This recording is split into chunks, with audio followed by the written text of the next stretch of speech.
नमस्कार। जैसा कि हम सभी जानते हैं, Z अंग्रेजी वर्णमाला का अंत है। लूप पे आगे बढ़ते हैं तो आता है A, जो कि वर्णमाला की शुरुआत है। हमारे जीवन में भी अगर किसी तरह की समस्या आ जाए तो सबसे पहले असर पड़ता है हमारी किडनी पर, जो हमारे जीवित रहने के लिए एक बहुत ही जरूरी अंग है।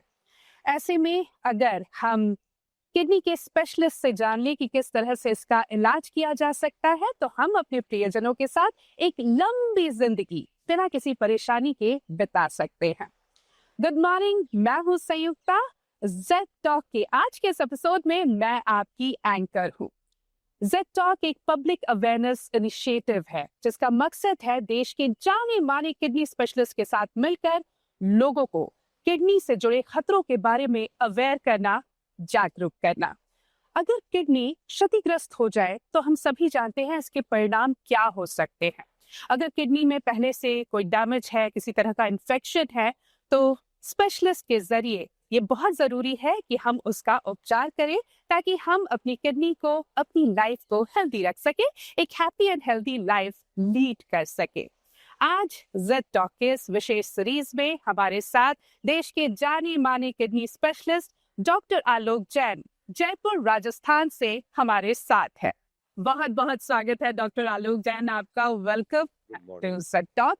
नमस्कार डॉक्टर, हमने सुना है कि किडनी के लिए walking is a very good exercise, तो क्यों ना हम भी चलते चलते बात करें, किडनी पर बात कर रहे हैं। क्या राय है इस पर? सुबह देखते हैं। बिल्कुल, हमने सुना है कि आप भी यहाँ पर आते हैं। Yes, regular from last 10-12 years I am every day on central park. Okay, अच्छा, किडनी से जुड़ी बात है और इसी को मैं आपकी इस दिनचर्या से भी जोड़ना चाहूंगी, क्योंकि कहते हैं कि किडनी को फिट रखने के लिए खुद को फिट रखना बहुत जरूरी है। तो वॉकिंग, चलना बहुत जरूरी है। और जैसा कि आपका स्केड्यूल अगर मैं देखूं तो बहुत एक बिजी स्केड्यूल है, और ऐसे में किस तरह से आप अपने लिए वक्त निकालते हैं और खुद सेहतमंद रहते हैं, उसके पीछे का सीक्रेट जरा बताइए हमें। सबसे इम्पोर्टेंट जो चीज है वो है टाइम शेड्यूलिंग। एंड हम पेशेंट्स के बीच में घिरे रहते हैं from 9 o'clock to 6 o'clock and even overnight also. जब भी कोई इमरजेंसी आती है तो खुद के लिए अगर टाइम नहीं निकालेंगे तो फिर पेशेंट्स की केयर कैसे करेंगे। सो आई मेक अ पॉइंट कि सुबह जो 1 से 1.5 घंटा है वो मैं अपने मेंटल और फिजिकल हेल्थ को दूं, ताकि हम खुद फिट रह सके और एक अच्छा डिसीजन पेशेंट की हेल्थ के लिए ले सके। So this I have started from last 20 years। पर लास्ट 10 years से I am fond of central park, so I am every day here at 6:30 to have a walk. और साथ साथ मैं उसमें अपने मेंटल हेल्थ के लिए भी कुछ करता हूँ। कुछ या तो ऑडियो सुनता हूँ या कुछ टॉक सुनता हूँ, जिससे कि मैं अपने आप को मेंटली एंड फिजिकली दोनों फिट रख सकूं। बहुत इंपॉर्टेंट बात आपने कही। हम अक्सर अपने फिजिकल हेल्थ पर तो बात करते हैं, उसके बारे में सोचते हैं, मेंटल पीस या मेंटल हेल्थ के बारे में बात नहीं करते। तो दोनों का बैलेंस बहुत जरूरी है। डॉक्टर जैन, किडनी हेल्थ से जुड़ी बातचीत का सिलसिला अब आपके साथ हम शुरू करना चाहेंगे, और सबसे पहले तो यही जानना चाहेंगे, किडनी की जब भी हम बात करते हैं तो किस तरह की समस्याएं होती हैं, किस तरह के रोग हैं जो किडनी में हो सकते हैं, और इनमें से सबसे ज्यादा आम क्या है, और साथ ही साथ वजह आखिर किडनी में ये रोग होते क्यों है? बहुत अच्छा क्वेश्चन है। किडनी, क्योंकि अपन जानते हैं सबसे इम्पॉर्टेंट ऑर्गन है अपनी बॉडी का हार्ट के बाद, और वो इसलिए है क्योंकि हार्ट का जो मैक्सिमम ब्लड सप्लाई जो है वो किडनी की तरफ जाता है। आकार में बहुत छोटी होती है, बट 20% जो ब्लड सप्लाई हार्ट पंप करता है वो किडनी की तरफ जाती है, इसलिए बहुत इंपॉर्टेंट ऑर्गन है। और इसके जो मेन फंक्शन है वो है बॉडी से नाइट्रोजिनस वेस्ट प्रोडक्ट को निकालना, ब्लड प्रेशर को मेंटेन करना, अपना हीमोग्लोबिन इम्प्रूव करना, अपनी बोन हेल्थ इम्प्रूव करना, विटामिन डी का प्रोडक्शन करके, प्लस बॉडी में जो इलेक्ट्रोलाइट और वाटर बैलेंस है उसको भी मेंटेन करना। तो अगर ये सब चीज़ मेंटेन नहीं होती है कोई भी रीज़न से, तो किडनी कॉम्प्रोमाइज़ हो सकती है। उसके लिए अगर हम डिजीजेस की बात करें तो क्या क्या डिजीजेस हो सकती हैं, तो मेनली 3 डिजीज़ इंपॉर्टेंट हैं जिनके बारे में हमें ध्यान रखना चाहिए। पहली कहलाती है एक्यूट किडनी इंजरी या एक्यूट रीनल फेलियर। उसमें क्या होता है कि जब किडनी एकदम से कमज़ोर हो जाती है, किसी भी व्यक्ति को कोई इन्फेक्शन हुआ, जैसे मलेरिया है, डेंगू है, जानते हैं अपन इस सीज़न में बहुत कॉमन है पोस्ट मॉनसून, तो उसमें किडनी जो है एकदम से कमज़ोर हो जाती है जब उनका इल इफेक्ट किडनी पे पड़ता है। तो एक तो एक्यूट किडनी इंजरी होती है, दूसरी होती है क्रॉनिक किडनी डिजीज या क्रॉनिक रीनल फेलियर। उसमें जैसे किसी पेशेंट को डायबिटीज है, ब्लड प्रेशर है, बहुत लंबे समय तक है, अनकंट्रोल्ड है, तो उसमें किडनी जो है वो कॉम्प्रोमाइज हो जाती है और उसे हम क्रॉनिक किडनी डिजीज कहते हैं। और तीसरी डिजीज जो होती है वो होती है नेफ्रोटिक सिंड्रोम। ये डिजीज में क्या होता है कि किडनी में जो फंक्शनिंग यूनिट होती है जिसे हम कहते हैं नेफ्रॉन, नेफ्रॉन के अंदर एक पार्ट होता है ग्लोमेरुलस। ग्लोमेरुलस जो है वहां से प्रोटीन सिक्रीशंस चालू हो जाता है, एक्सक्रीशन चालू हो जाता है, यूरिन में ज़्यादा प्रोटीन आने लग जाता है। तो जब यूरिन में ज़्यादा प्रोटीन आता है उस कंडीशन को हम नेफ्रोटिक सिंड्रोम कहते हैं। ये बच्चों में ज़्यादा कॉमन होती है, एडल्ट्स में कम होती है। पर कई बीमारियां ऐसी है नेफ्रोटिक सिंड्रोम का जब कॉज ढूंढते हैं तो उसमें अगर हम ट्रीटमेंट टाइम से कर लें तो वो रिकवर भी हो जाती है। सो ये 3 मेन डिजीज हैं किडनी की जिनके बारे में हमें ध्यान रखना चाहिए। बिल्कुल। डॉक्टर जैन, ये भी आपसे जानना चाहेंगे क्योंकि हम किडनी की बात कर रहे हैं, ऐसे में अनीमिया हुआ, हाई ब्लड प्रेशर हुआ, डायबिटीज हुआ, या कई बार दवाइयों का सेवन या उनका गलत सेवन, या एक तरह से दवाइयों का हम कहें साइड इफेक्ट्स, इसका भी क्या असर पड़ता है किडनी पर? यस, एनीमिया का इसलिए पड़ता है क्योंकि अगर खून की कमी होगी तो जैसे मैंने अभी आपको बताया था कि 20% जो ब्लड है वो हार्ट जो है वो किडनी को पंप करता है। तो अगर सही तरह से ऑक्सीजनेशन किडनी का नहीं होगा, अगर हीमोग्लोबिन कम होगा, ऑक्सीजन कैरिंग कैपेसिटी ब्लड की कम हो जाएगी, तो वो जो है वो किडनी को कॉम्प्रोमाइज कर देगा, किडनी को नुकसान पहुंचा देगा। हाइपरटेंशन और डायबिटीज जैसे कि हम जानते हैं दोनों एक एपिडेमिक है आज इंडिया में। And India is said to be the global capital of diabetes. Maximum patients जो हैं इंडिया में वो डायबिटीज के हैं वर्ल्ड वाइड। सो अगर ये दोनों भी अनकंट्रोल रहते हैं तो धीरे धीरे ये किडनी को नुकसान पहुंचाते हैं और क्रॉनिक किडनी डिजीज नाम की बीमारी जो है वो पेशेंट को हो सकती है। सबसे इंपॉर्टेंट क्वेश्चन जो आपने पूछा वो है मेडिसिन्स। मेडिसिन्स क्या है कि कई मेडिसिन्स ऐसी है जो ओवर द काउंटर ड्रग्स है। आज आपको हेडेक हुआ, कहीं पेन हुआ, आपने क्या किया, केमिस्ट के पास गए, एनाल्जेसिक ले ली।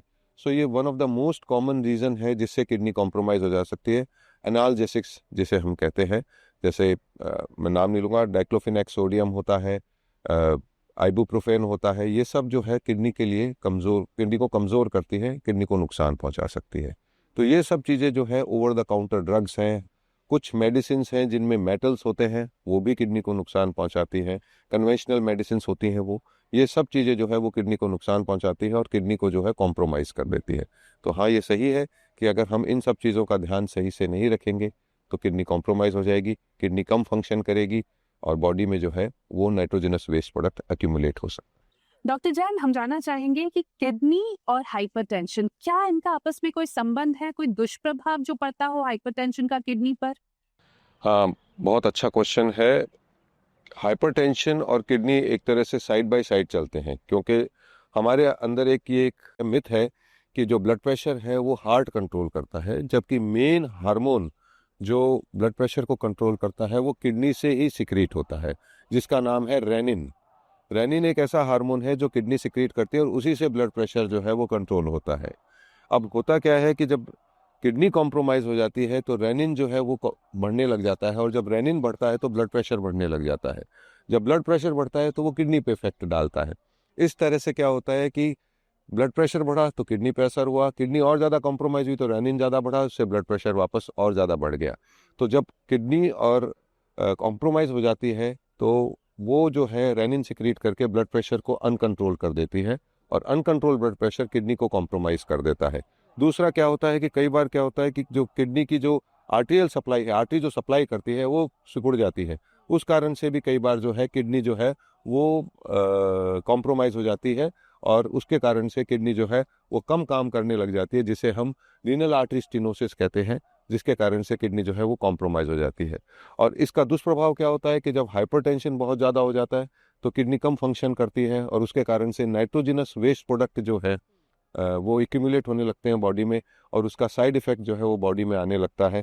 साथ में वाटर इम्बैलेंस हो जाता है, इलेक्ट्रोलाइट इम्बैलेंस हो जाता है और उसके भी खुद के कुछ जो साइड इफेक्ट्स हैं वो बॉडी में पड़ने लग जाते हैं। तो ये सब चीज़ें जो है वो किडनी को कॉम्प्रोमाइज़ करती हैं और करने के कारण हमारी बॉडी में जो है उसके साइड इफेक्ट्स होने चालू हो जाते हैं। डॉक्टर आलोक चंद, आपसे जानना चाहेंगे कि सामान्य लोग कैसे समझे कि उनकी किडनी में किसी तरह की समस्या है, तो लक्षण, सिम्टम्स, इस पर बात करना चाहेंगे।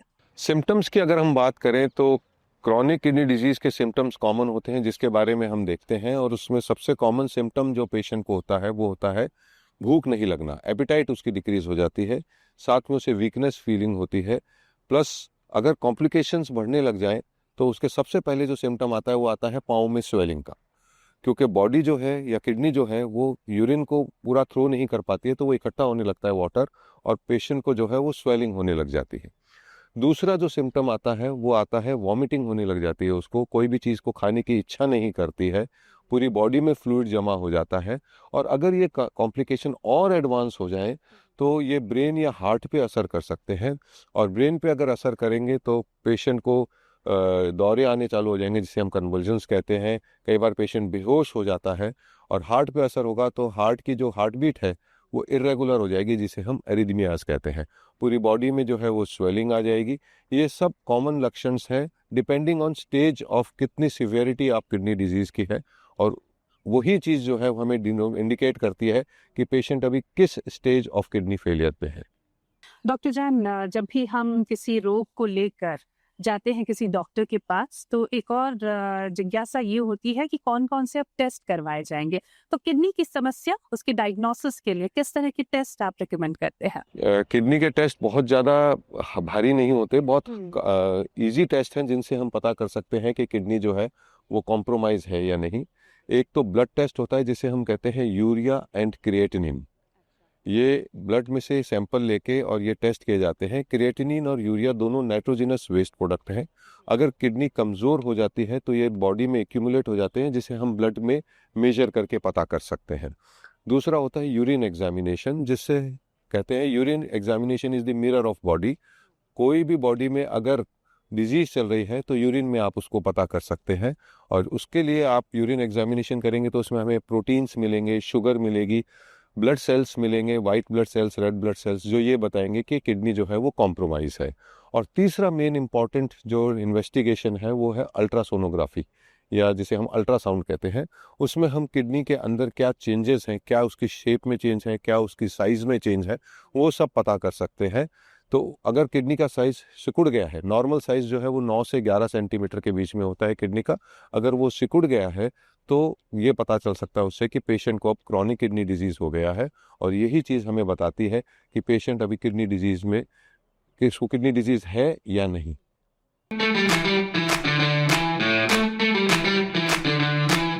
डॉक्टर जैन, हमने इससे पहले बात की कि एक्यूट किडनी डिजीज क्या है, क्रॉनिक किडनी डिजीज क्या है, इन दोनों के बीच में अंतर क्या है?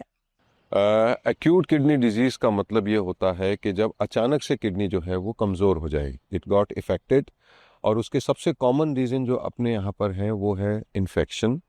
जैसे किसी को मलेरिया हुआ, डेंगू हुआ, स्क्रब टाइफस हुआ जो बहुत कॉमन है आजकल इंडिया में, साथ में किसी को लूज मोशंस जैसे हुए, कोई रेस्पिरेटरी इन्फेक्शन हुआ, उसके कारण से भी किडनी पे असर पड़ सकता है।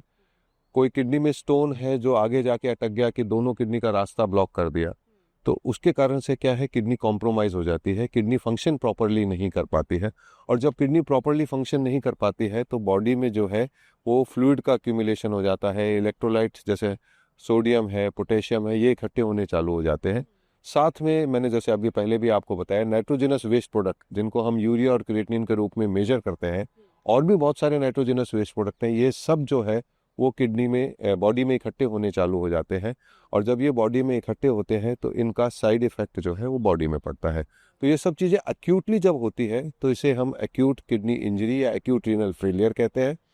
पर अगर पेशेंट को जैसे कोई क्रॉनिक बीमारी है, जैसे बहुत समय से डायबिटीज़ है, अनकंट्रोल्ड है, बहुत समय से ब्लड प्रेशर है, या स्टोन पड़ा है जो धीरे धीरे किडनी को ब्लॉक कर रहा है, कोई इनहेरेंट जेनेटिक डिजीज़ है जिसे हम पॉलीसिस्टिक किडनी डिजीज़ कहते हैं, वो अगर है तो ये धीरे धीरे किडनी को कॉम्प्रोमाइज़ कर देती है, और जब किडनी कॉम्प्रोमाइज़ होती है तो again there is accumulation of nitrogenous waste product.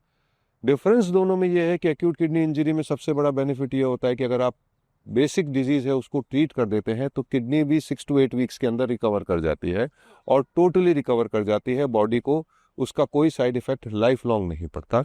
जबकि क्रॉनिक किडनी डिजीज में अगर किडनी एक बार कमज़ोर हो जाती है तो किडनी वापस रिकवर नहीं करती, आपको उसका ट्रीटमेंट जो है either in form of dialysis life long, या ब्लड प्रेशर किडनी ट्रांसप्लांट जो है वो करना पड़ता है, तभी जाके व्यक्ति जो है वो एक नॉर्मल हेल्दी लाइफ जी सकता है। डॉक्टर जैन, किडनी से जुड़ी समस्याओं पर हमने बहुत बात की, लेकिन अब इसके समाधान पर बात करना चाहेंगे। ट्रीटमेंट ऑप्शंस क्या कुछ अवेलेबल? ट्रीटमेंट ऑप्शंस किडनी में जो है वो अलग अलग डिजीजेस के अलग अलग तरीके से हैं। अगर हम एक्यूट किडनी इंजरी की बात करें या एक्यूट रीनल फेलियर की बात करें, तो उसमें जो भी कॉज होता है एक्यूट किडनी इंजरी का, अगर उसको हम ट्रीट करते हैं तो धीरे धीरे किडनी भी वापस रिकवर कर जाती है। पर कई बार ऐसे कंडीशंस आती है कि किडनी बहुत ज़्यादा कॉम्प्रोमाइज़ हो जाती है, क्रिएटिनिन बहुत ज़्यादा बढ़ जाता है, उस समय पेशेंट को कुछ समय के लिए डायलिसिस पे रहना पड़ता है। डायलिसिस इज़ अ प्रोसेस जिसमें हम बॉडी से टॉक्सिन्स जो है वो निकाल लेते हैं, ताकि उसका साइड इफ़ेक्ट या इल इफ़ेक्ट बॉडी पे ना पड़े। तो अगर डायलिसिस की ज़रूरत होती है तो वो डायलिसिस ज़रूरत कुछ समय के लिए होती है, 4 to 6 वीक्स के लिए होती है। इन्फेक्शन ठीक होने के बाद जब किडनी वापस रिकवर कर जाती है तो पेशेंट को वापस डायलिसिस की लाइफ लॉन्ग ज़रूरत नहीं पड़ती। ये तो बात हो गई एक्यूट किडनी इंजरी की। दूसरी होती है क्रॉनिक किडनी डिजीज़। उसमें ट्रीटमेंट ऑप्शन हमारे पास जो है, बेसिकली हम ट्रीटमेंट उन्हीं चीज़ों का करते हैं जिसके कारण किडनी पे इफेक्ट आया है। जैसे कि डायबिटीज़ है तो डायबिटीज़ में ब्लड शुगर को कंट्रोल करना है अच्छे से, ब्लड प्रेशर है तो हाइपरटेंशन है तो उसको ब्लड प्रेशर को कंट्रोल करना है अच्छे से, अगर एनीमिया है तो ब्लड जो इंक्रीज कर सकते हैं मेडिसिन उनको देना है अपने को, जिनमें एक इंजेक्शन आता है एरिथ्रोपोइटिन, ये एक हार्मोन होता है जो किडनी सिक्रीट करती है, वो कॉम्प्रोमाइज़ हो जाता है तो वो एरिथ्रोपोइटिन हमें बाहर से देना पड़ता है। उसके अलावा बोन हेल्थ के लिए अपने को जो है वो मेडिसिन देनी पड़ती है। ये सब चीज़ें जो है जब क्रॉनिक किडनी डिजीज होता है उसमें देनी पड़ती है। और तीसरा मैंने मेन जो सिंड्रोम बताया था वो था नेफ्रोटिक सिंड्रोम। तो नेफ्रोटिक सिंड्रोम अगर कोई बच्चा है तो उसमें 12 साल से उम्र का कम से बच्चा है तो हम उसमें स्टेरॉयड की पहले थेरेपी देते हैं, प्रेडनिसोलोन जो है वो देते हैं। अगर उससे इंप्रूवमेंट नहीं आता तो स्टेप अप करते हैं, कुछ और मेडिसिन हैं, साइक्लोफॉस्फामाइड है, माइकोफिनोलेट, मफ्टिल है। पर उससे पहले हम किडनी बायोप्सी करते हैं ताकि हमें पता चले कि क्या रीज़न है जिसके कारण जो बच्चे को है वो नेफ्रोटिक सिंड्रोम हुआ है। पर एडल्ट्स में अगर नेफ्रोटिक सिंड्रोम होता है तो सबसे पहले किडनी बायोप्सी की जाती है, उससे टिश्यू निकाल के देखा जाता है कि क्या मॉलिक्यूलर डायग्नोसिस है उसका, क्या डायग्नोसिस हुआ हिस्टोलॉजिकली, और उसके हिसाब से ट्रीटमेंट डिसाइड होता है। आजकल बहुत ज़्यादा एडवांसमेंट नेफ्रोटिक सिंड्रोम के जो कॉजेज़ हैं उनके ट्रीटमेंट में हो चुका है। जैसे मेम्ब्रेनस नेफ्रोपैथी होती है, फोकल सेगमेंटल ग्लोमेरुलोस्क्लेरोसिस होता है, आईजीए नेफ्रोपैथी होती है। 3 मेन रीजंस हैं जिसके कारण किडनी जो है वो नेफ्रोटिक सिंड्रोम जैसी पिक्चर प्रोड्यूस करती है। तो इसमें अगर हम अलग अलग तरह का ट्रीटमेंट ऑप्शंस अगर हम देते हैं, जैसे प्रेडनिसोलोन है, माइकोफिनोलेट है, रिटुक्सीमैब करके एक इंजेक्शन आता है जिसका बहुत ज़्यादा प्रचलन आज के टाइम में हो रहा है, क्योंकि इन्होंने एक रिवोल्यूशन ला दिया है ट्रीटमेंट में।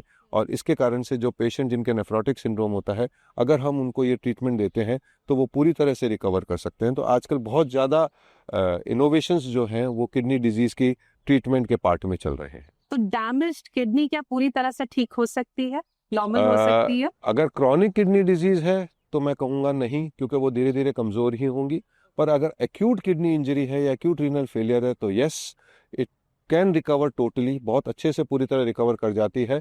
और जो इसका इल इफेक्ट है वो लाइफ लॉन्ग किसी भी तरीके से नहीं पड़ता है। बॉडी बिल्कुल एक नॉर्मल किडनी को अपने अंदर देखती है और उसी तरीके से किडनी वो है जो वो फंक्शन करती है। डॉक्टर जैन, मेडिकल फील्ड में इतनी एडवांसमेंट हुई है, तो ऐसे में किडनी के रोगियों को इसका किस तरह से खास फायदा मिल सकता है, खासकर क्योंकि एआई भी, आर्टिफिशियल इंटेलिजेंस भी अब आ चुका है? बहुत अच्छा क्वेश्चन है आपका, क्योंकि कोविड के बाद क्या हुआ है कि कुछ गवर्नमेंट रूल्स चेंज हुए, उसमें हम ऑनलाइन कंसल्टेशन कर सकते हैं। तो सबसे बड़ा बेनिफिट जो हमें हुआ है वो ऑनलाइन कंसल्टेशन का हुआ है। पहले पेशेंट हमारी क्लिनिक में आता था, हमें दिखाता था, हम प्रिस्क्रिप्शंस लिखते थे और पेशेंट वापस जाता था। पर आज के दिन में कुछ भी अगर उसे छोटी मोटी कॉम्प्लिकेशन है या सिम्टम्स है तो उसके कारण से क्या होता है कि उसको इमीडिएटली ऑनलाइन वो हमसे कंसल्ट कर सकता है, हमसे जुड़ सकता है, और हम उसको जो कंसल्टेशन पेपर है वो ऑनलाइन, चाहे व्हाट्सएप हो चाहे ईमेल एड्रेस हो, उस पर हम भेज सकते हैं। तो उसकी जो छोटी छोटी सिम्टम्स या कॉम्प्लिकेशन है वो हम घर बैठे ही जो है वो उसको क्योर कर सकते हैं, उसको ठीक कर सकते हैं। सेकंड इम्पॉर्टेंट जो इनोवेशन आया हुआ है डायलिसिस सेक्टर में, haemodialysis is a common thing which happens in patient जिनके क्रॉनिक किडनी डिजीज हो जाती है और एंड स्टेज पे पहुंच जाती है।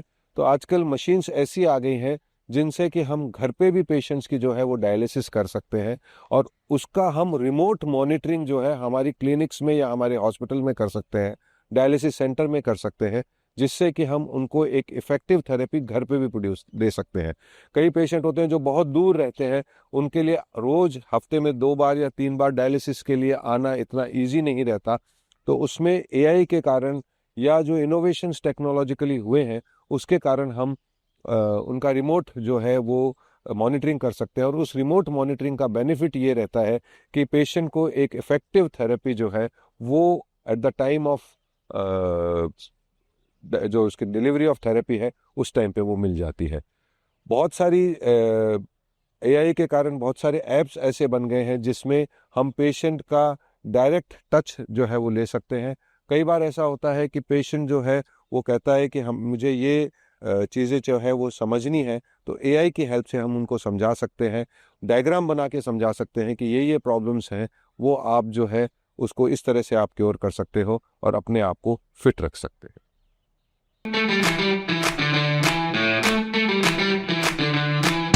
डॉक्टर आलोक जैन, अगर डायलिसिस करना है या फिर किडनी ट्रांसप्लांटेशन की जरूरत है, ये क्या करना है, ये डिसीजन किस तरह से लिया जाता है?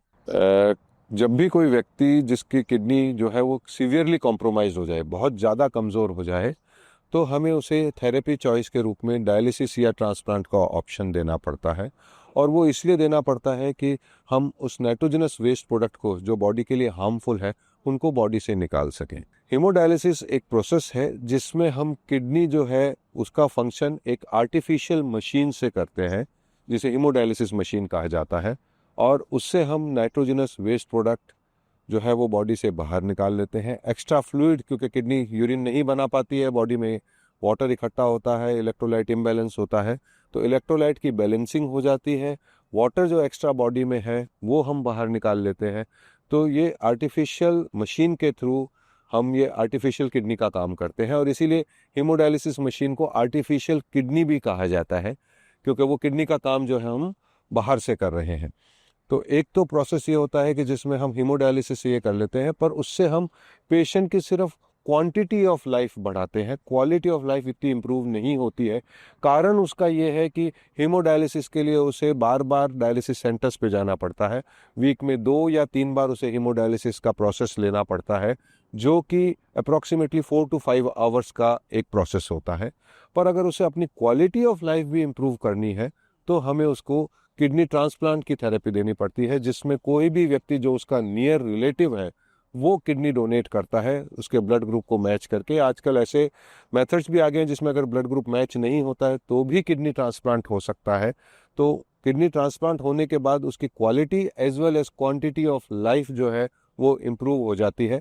साथ में सबसे इम्पॉर्टेंट चीज़ जो ध्यान रखनी है ट्रांसप्लांट में कि पोस्ट ट्रांसप्लांट हम कुछ मेडिकेशंस उसको देते हैं, और हम उसको एक सिंपल सा नोशन देते हैं कि सांस लेना भूल जाना पर दवाई लेना ना भूलना। यानी कि इतनी इम्पॉर्टेंट है वो दवाई उस किडनी फंक्शन के लिए कि अगर आपने उसे मिस कर दी तो वो जो किडनी जिसने डोनेट की है उसका वो जो एक उसने दिया है, सेक्रीफाइस किया है, वो जो चीज़ है वो वे बेकार चली जाएगी और वो किडनी जो है वो काम करना बंद कर देगी। एआई में भी काफी एडवांसमेंट्स हम देख रहे हैं, काफी इंटरवेंशन एआई का है, और ये भी पढ़ने में सुनने में आ रहा है कि अब ऑर्गन्स की 3D प्रिंटिंग भी हो रही है। तो आने वाले समय में किडनी की 3D printing yes, it may be possible, क्योंकि अभी 2 चीज़ों पे बहुत ज़्यादा वर्क चल रहा है। एक वर्क चल रहा है बायो आर्टिफिशियल किडनी पे, वो वर्क अभी मेनली यूएस में ही चल रहा है, और उसमें बायो आर्टिफिशियल किडनी एक डेवलप हो रही है, जिससे कि जो हमारी नॉर्मल किडनी है जब वो कॉम्प्रोमाइज़ हो जाए तो हम बायो आर्टिफिशियल किडनी लगा के उस व्यक्ति की ज़िंदगी में वही सब चीज़ें जो फंक्शंस किडनी के होते हैं वो कर सकें, ताकि वो आराम से अपनी ज़िंदगी को जी सके।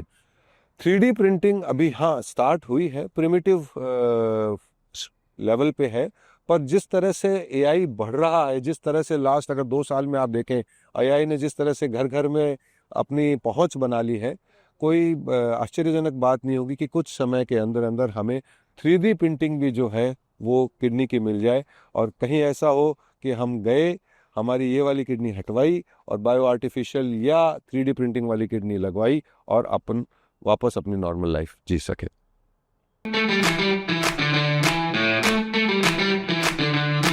काफी देर से हम वॉक कर रहे थे और फिर अब हम बढ़ रहे हैं कुछ बेहद ही महत्वपूर्ण सवालों पर, तो सोचा थोड़ा बैठकर बात कर ले। डॉक्टर जैन, ये जानना चाहेंगे, डायलिसिस पर हम बात कर रहे थे, तो डायलिसिस कितने प्रकार के होते हैं और क्या घर पर भी डायलिसिस किया जा सकता है? बहुत अच्छा क्वेश्चन है, क्योंकि लोगों में ये मिथ है, भ्रांति है कि एक बार डायलिसिस शुरू हो गई तो लाइफ लॉन्ग चलेगी, पहली भ्रांति। और दूसरी कि इसके लिए हर बार हमें हॉस्पिटल जाना पड़ेगा। तो पहली चीज़ तो मैं ये स्पष्ट कर दूं कि एक्यूट किडनी इंजरी में अगर डायलिसिस होती है तो वो कुछ समय के लिए होती है और ज़िंदगी में दोबारा इसकी ज़रूरत नहीं पड़ती है। पर अगर पेशेंट को क्रॉनिक किडनी डिजीज़ है तो अलग अलग तरह की डायलिसिस की मोडेलिटी हम उनको दे सकते हैं। जैसे सबसे कॉमन जो उसमें है वो हीमोडायलिसिस है, जिसमें एक मशीन जो है वो ब्लड को फिल्टर करती है। किडनी का काम जो है वो मशीन करती है। पर इसके लिए आजकल 2 तरीके से हम उस डायलिसिस को कर सकते हैं। पहला है कि हम उसके लिए हॉस्पिटल जाएं या डायलिसिस सेंटर पे जाएं, हफ्ते में 2 से 3 बार, 4 घंटे की वो सेशन होती है जिसको हम वहाँ कर सकते हैं। और दूसरा, अगर पेशेंट किसी कारण से नहीं जाना चाहता तो हमारे यहाँ पे अब ओम हीमोडायलिसिस का भी कंसेप्ट है। ओम हीमोडायलिसिस का मतलब है वो पूरा सेटअप जो है वो घर पे जो है वो लग जाता है और वो डायलिसिस घर पे हो सकती है। इसे हम ओम हीमोडायलिसिस कहते हैं। दूसरी मोडालिटी जो डायलिसिस की है उसे हम कहते हैं CAPD, continuous ambulatory peritoneal dialysis. वो व्यक्ति जिनका हार्ट कॉम्प्रोमाइज होता है, जिनके जो बहुत दूर रहते हैं डायलिसिस सेंटर पे, बार बार आ नहीं सकते और होम हीमोडायलिसिस भी अफोर्ड नहीं कर सकते क्योंकि वो थोड़ा कॉस्टली अफेयर है, तो उसमें हम CAPD का ऑप्शन उनको दे देते हैं। CAPD में एक ट्यूब जो है वो हम पेट में फिट कर देते हैं और पेट के अंदर जो मेम्ब्रेन होती है जिसे पेरिटोनियल मेम्ब्रेन कहते हैं, वो जो है वो डायलाइजर का काम करती है, वो फिल्टर का काम करती है और टॉक्सिन्स को बॉडी से बाहर निकाल लेती है। इसका एक एडवांस मेथड होता है। कई पेशेंट ऐसे होते हैं जो दिन में चाहते हैं हम काम करें, क्योंकि CAPD जो है वो दिन में 3 बार करनी पड़ती है, सुबह, दोपहर और शाम। एक बार करने में तकरीबन 30 से 45 मिनट्स लगते हैं। पर अगर वो चाहता है कि मैं दिन में फ्री रहूं तो उसका एडवांस वर्जन होता है जिसे कहते हैं ऑटोमेटेड पेरिटोनियल डायलिसिस। वो ऑटोमेटेड पेरिटोनियल डायलिसिस एक छोटी मशीन से होता है और वो रात रात में होता है और दिन में पेशेंट फ्री होता है अपने रूटीन वर्क को करने के लिए। तो ये कुछ मोडालिटीज़ है जो हम पेशेंट को ऑफर कर सकते हैं to live a good life even after, जब उसका एंड स्टेज रीनल डिजीज हो जाए, जब किडनी पूरी तरीके से कमज़ोर हो जाए, तब भी हम वो मोडालिटी उनको ऑफर कर सकते हैं जिससे कि वो अपनी ज़िंदगी अच्छी तरीके से जी सके, स्वस्थ रह सके और व्यस्त रह सके। बिल्कुल, और इसी तरह से डायलिसिस के साथ साथ हम ट्रांसप्लांट पर भी बात करना चाहेंगे। ट्रांसप्लांट के कितने प्रकार होते हैं? ट्रांसप्लांट जो है वो पहले जो शुरुआत में आया था वो लाइव ट्रांसप्लांट आया था। जो शुरुआत में 1954 में पहला ट्रांसप्लांट अमेरिका में हुआ था वो लाइव ट्रांसप्लांट था, जिसमें एक ट्विन ब्रदर ने अपने ब्रदर को दी थी।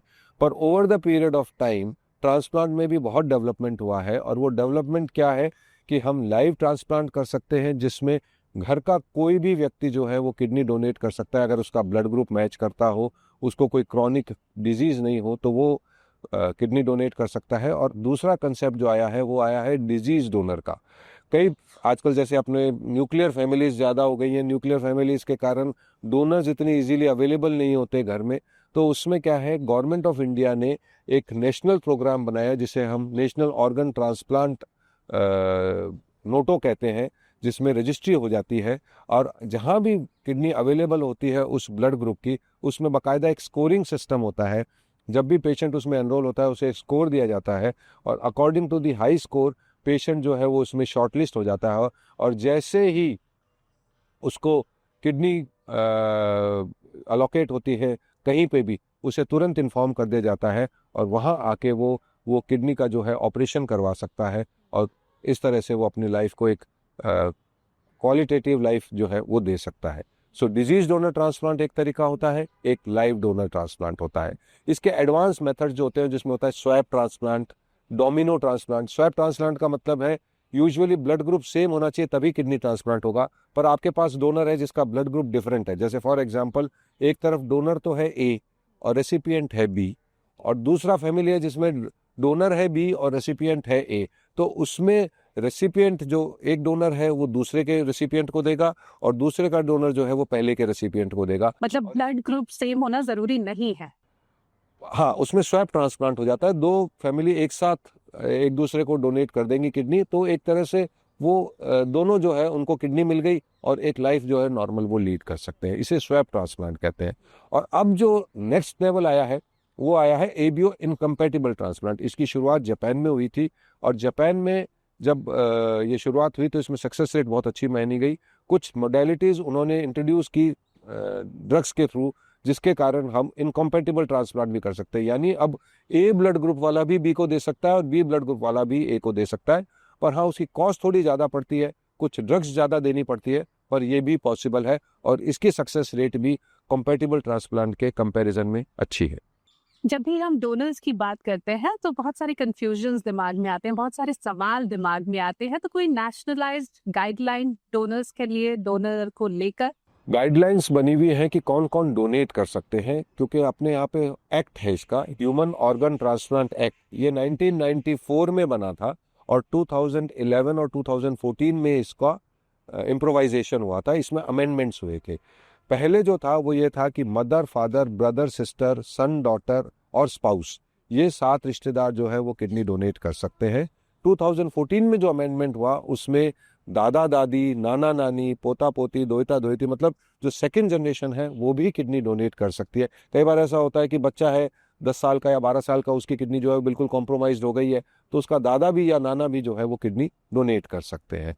तो पहली चीज़ तो ये थी कि इन्होंने जो मेंबर्स की लिस्ट है वो बढ़ा दी और इसमें साथ में एक प्रोविजन और किया है कि अगर इनमें से भी कोई नहीं है तो जो नियर टू किन रिलेटिव्स होते हैं, जैसे मौसा है, मामा है, चाचा है, ये भी किडनी दे सकते हैं। पर उसके लिए हमें ऑथराइजेशन कमेटी से परमिशन लेनी पड़ती है कि हमारे घर में कोई डोनेशन देने के लिए अवेलेबल नहीं है और ये डोनेट करना चाहते हैं।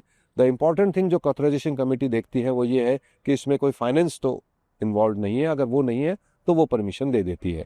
दूसरा, जो गाइडलाइंस में तो नहीं है, पर डोनर के लिए क्या इंपॉर्टेंट है कि उसकी एज जो है वो 18 से 65 साल के बीच में होनी चाहिए। वो स्वस्थ होना चाहिए, यानी डायबिटीज़ या कोई क्रॉनिक डिजीज़ उसे नहीं होनी चाहिए। 2 किडनी होनी चाहिए तभी दे सकता है।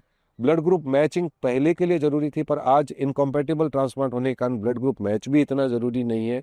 तो ये सब चीज़ें हम ध्यान में रखते हुए पेशेंट को कह सकते हैं कि आपके यहाँ अगर कोई फैमिली मेम्बर है जो किडनी डोनेट कर सकता है तो वो दे सकता है। और डोनेट करने के बाद व्यक्ति अपनी लाइफ बिल्कुल नॉर्मली लीड करता है, उसे डोनेशन से कोई प्रॉब्लम नहीं होती, क्योंकि वो एक्सटेंसिवली इन्वेस्टिगेट होता है और इन्वेस्टिगेशन होने के बाद ही उसकी किडनी जो है वो डोनेशन के लिए ली जाती है। हम जयपुर में हैं, गुलाबी ठंड है, तो क्यों ना चाय पीते पीते हम चाय की चुस्कियों के साथ कुछ जरूरी बातें किडनी से जुड़ी हुई और कर ले। किडनी की चूंकि हम बात कर रहे हैं और हम खुद चाय पी रहे हैं, तो थोड़ी बात अब मैं डाइट की और लाइफस्टाइल मॉडिफिकेशन की करना चाहूंगी। क्या लें, क्या ना लें, इसके बारे में बताइए। बहुत अच्छा क्वेश्चन है। मुझे प्रैक्टिस करते हुए आज 25 ईयर्स से ज़्यादा हो गए और मैं शायद सबसे ज़्यादा अगर अपने ट्रीटमेंट प्रोटोकॉल में किसी चीज़ से जूझता हूँ तो वो डाइट है। क्योंकि अभी भी बहुत मिथ है सोसाइटीज़ में कि क्या लें और क्या नहीं लें, और अपने यहाँ पे सबसे इम्पॉर्टेंट या सबसे कॉमन जो चीज़ मिलती है वो है सलाह। बिना किसी चीज़ के मिल जाती है। तो किसी भी व्यक्ति को अगर किडनी की प्रॉब्लम होती है तो आसपास के जो 10 जन हैं वो इतनी सलाह दे देते हैं कि वो खुद कंफ्यूज हो जाता है कि उसे क्या चीज़ खानी है क्या नहीं। तो मैं आज इस माध्यम से ये स्पष्ट करना चाहता हूँ कि अगर किसी को किडनी की प्रॉब्लम है, जिसे हम क्रॉनिक किडनी डिजीज़ कहते हैं, और अगर उसको वो है तो क्या डाइट मॉडिफिकेशन उसे करना चाहिए। सबसे इम्पॉर्टेंट है कि वो पेशेंट, अगर ब्लड प्रेशर है उसको हाई, तो उसको सॉल्ट को रिस्ट्रिक्ट करना है। रिस्ट्रिक्ट करना है, बंद नहीं करना है। यूजुअली लोग बंद कर देते हैं, पर 2 से 3 ग्राम सॉल्ट उसके लिए ज़रूरी है कि वो ले और अपने ब्लड प्रेशर को भी साथ में कंट्रोल में रखे। दूसरा इम्पॉर्टेंट जो है कि अगर उसको डायबिटीज़ है तो वो शुगर को अपनी कंट्रोल में रखे। अब जहाँ तक डाइट की बात है, एक मिथ आ जाती है कि जैसे ही किसी को किडनी की प्रॉब्लम हुई दालें बंद कर दें, मटर, राजमा, जो भी ये पीज़ हैं ये बंद कर दें। ऐसा नहीं है। बॉडी की एक प्रोटीन रिक्वायरमेंट है, बिल्कुल रिस्ट्रिक्टेड प्रोटीन हमें नहीं लेना है। नॉर्मल रिक्वायरमेंट जो होती है वो होती है 1 ग्राम पर किलोग्राम, पर जब किसी को किडनी की प्रॉब्लम होती है तो ये रिक्वायरमेंट हो जाती है 0.8 ग्राम पर किलोग्राम पर डे। तो अगर ऐसा कुछ होता है तो पेशेंट को रिस्ट्रिक्ट करना है, प्रोटीन को बंद नहीं करना है। तो वो दालें भी ले सकता है, पीस भी ले सकता है, राजमा बेसन, ये सब चीज़ें ले सकता है। दूसरा मिथ आता है वो फ्रूट्स बंद कर देता है, ऐसा भी नहीं है। हम ये होता है कि पोटेशियम हाई होता है कई फ्रूट्स में, वो अवॉइड करने चाहिए, पर जो फ्रूट्स जिनमें पोटेशियम कम है वो उसे लेना चाहिए। मिल्क प्रोडक्ट बंद कर देता है, तो अगर ये सब चीज़ें बंद कर देगा एक वेजिटेरियन, तो उसको प्रोटीन रिक्वायरमेंट कहाँ से होगी? तो उसके लिए उसे जो है प्रोटीन जो है वो लेना होता है। तो मिल्क एंड मिल्क प्रोडक्ट भी 1/2 kg to 3/4 of a kg उसे पर डे लेना चाहिए। तो ये सब चीज़ें अपने को ध्यान रखनी है जब भी हम डाइट लें क्रॉनिक किडनी डिजीज पेशेंट्स में, कि हमें ये सब चीज़ें हमारी बॉडी की बेसिक रिक्वायरमेंट के लिए ज़रूरी है। प्रोटीन भी ज़रूरी है, शुगर भी ज़रूरी है अगर डायबिटीज़ नहीं है तो, और सॉल्ट भी मिनिमल अमाउंट में ज़रूरी है। अगर ब्लड प्रेशर नॉर्मल है तो नॉर्मल सॉल्ट भी ले सकते हैं। तो ये सब चीज़ें अगर हम ध्यान रखेंगे तो हमारी बॉडी की रिक्वायरमेंट पूरी होती रहेगी, और बॉडी जो है वो कमज़ोर नहीं होगी, कॉम्प्रोमाइज़ नहीं होगी, क्योंकि पहले ही एक डिजीज़ से लड़ रहे हैं, और अगर बॉडी वीक हो गई तो हम उस डिजीज़ से अच्छी तरीके से फाइट नहीं कर सकते। एक चीज़ ध्यान रखनी है, हमें ना सिर्फ फाइट करनी है, पर हमें जीतने के लिए इस डिजीज़ से फाइट करनी है, तभी हम एक स्वस्थ जीवन जी सकते हैं। और इसके लिए जरूरी है सही सलाह, जो कि एक सही किडनी स्पेशलिस्ट से मिल सकती है, और साथ ही साथ सही डाइट भी। हम चाय पी रहे हैं डॉक्टर जैन, और काफी अच्छा भी लग रहा है, लेकिन जब भी किडनी की बात आती है तो फ्लूइड इनटेक पर भी एक बहुत बड़ा सवाल आता है। कितना पानी पीना चाहिए, और पानी पीना और फ्लूइड इनटेक ये क्या एक ही बात है? फ्लूइड इनटेक और पानी दोनों डिफरेंट कैटेगरी हो गई। पानी का मतलब ये होता है कि आपने सिर्फ वाटर लिया, जबकि फ्लूइड इनटेक या लिक्विड इनटेक का मतलब होता है दूध, चाय, पानी, छाछ, लस्सी, ये सब लेना। किडनी डिजीज अलग अलग कारणों से होती है। अगर किसी को स्वेलिंग है, जिसे जिससे उसकी किडनी जो कॉम्प्रोमाइज हुई है because of a disease known as chronic glomerulonephritis, अगर उस कारण से किडनी कॉम्प्रोमाइज हुई है तो उसमें उसे पानी या लिक्विड इनटेक का रिस्ट्रिक्शन करना है। अगर उसकी किडनी में क्रॉनिक इंटरस्टिशियल नेफ्राइटिस हुई है, जिसमें कि यूरिन तो नॉर्मल रहता है, यानी क्वांटिटी ऑफ यूरिन तो अच्छी रहती है, पर क्वालिटी ऑफ यूरिन नहीं होती है, क्योंकि उसमें क्रिएटिनिन नहीं निकल पाता है, नाइट्रोजनस वेस्ट प्रोडक्ट नहीं निकल पाते हैं, उसमें वो नॉर्मल अमाउंट में अपना वाटर इनटेक या लिक्विड इनटेक ले सकता है। अब दोनों में फ़र्क क्या है कि एक में यूरिन अच्छा अमाउंट में आता है, एक में यूरिन बिल्कुल नहीं आता। जिसमें यूरिन बिल्कुल नहीं आता उसमें आपको वाटर या लिक्विड इनटेक को रिस्ट्रिक्ट करना पड़ता है, और एक लिक्विड यूरिन अच्छा आता है तो आप लिक्विड इनटेक अच्छा ले सकते हैं। इंपॉर्टेंट चीज़ क्या है कि कौन कौन सी चीज़ें आप नहीं ले सकते। आप जूस नहीं ले सकते क्योंकि उसमें पोटेशियम ज़्यादा होता है। नारियल पानी नहीं ले सकते क्योंकि उसमें भी पोटेशियम ज़्यादा होता है। तीसरा जो चीज़ इंपॉर्टेंट होता है वो है कि आपके जो कोल्ड ड्रिंक्स हैं उसमें फॉस्फोरस ज़्यादा होता है, और पेशेंट के फॉस्फोरस ज़्यादा हो जाता है किडनी डिजीज़ में, तो वो भी नहीं ले सकते। तो जूस, कोल्ड ड्रिंक और नारियल पानी जैसी चीज़ें आप अवॉइड करेंगे। बाकी दूध, चाय, पानी, छाछ, लस्सी, चाय जैसे हम पी रहे हैं ये भी ले सकते हैं, कॉफ़ी भी ले सकते हैं, पर ये सब चीज़ें लिमिटेड अमाउंट में ले सकते हैं। लोग 10-10, 12-12 चाय जो पूरे दिन में पीते हैं उनको रिस्ट्रिक्ट करना पड़ेगा, कम अमाउंट में लेना पड़ेगा। जी।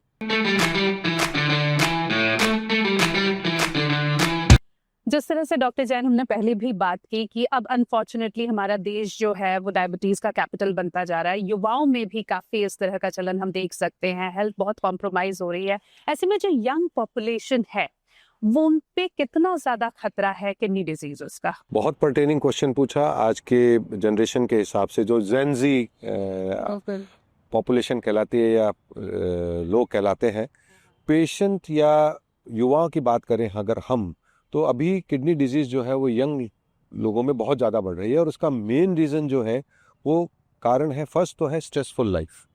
स्ट्रेसफुल लाइफ के कारण हाइपरटेंशन होता है, वो इग्नोर करते रहते हैं, और वो हाइपरटेंशन धीरे धीरे किडनी को जो है वो कॉम्प्रोमाइज़ कर देता है। तो सबसे कॉमन चीज़ ये है कि stressful life itself is a very important और major risk factor for development of hypertension, और उसके कारण किडनी पे असर आना। दूसरा इंपॉर्टेंट है आज के दिन में फूड हैबिट्स। यूजुअली कन्वेंशनल जो अपनी किचन हुआ करती थी इंडियन, वो आजकल नहीं होती, क्योंकि लोग बाहर ज़्यादा काम करते हैं, वहाँ उनके पास इतना टाइम नहीं होता, तो they go on to fast foods. And fast food में क्या होता है, प्रिजर्वेटिव्स होते हैं, कुछ ऐसे एलिमेंट्स होते हैं फूड में जो कि बॉडी के लिए अच्छे नहीं होते पर वो प्रिजर्वेशन के लिए अच्छे होते हैं, तो वो किडनी को नुकसान पहुँचाते हैं। That is second important. Third important जो है, आज के दिन के युवा में जो जेनजी है उसमें बॉडी बिल्डिंग का बड़ा शौक है कि हम अपने क्या कहते हैं मसल्स बनाए, हमने बाइसेप्स वगैरह बनाए, और उसको बनाने के लिए एक्सरसाइज के साथ साथ वो हैवी प्रोटीन इनटेक करते हैं। वो हैवी प्रोटीन इंटेक जो है वो बॉडी जो किडनी जो है वो उसको झेल नहीं पाती है और धीरे धीरे कॉम्प्रोमाइज होने लग जाती है। एक छोटी सी स्टोरी इसके बारे में बताता हूँ। 1962 में जब ओलंपिक्स हुए थे तो ईस्ट जर्मनी करके तब हुआ करते, तब ईस्ट और वेस्ट अलग हुआ करते थे।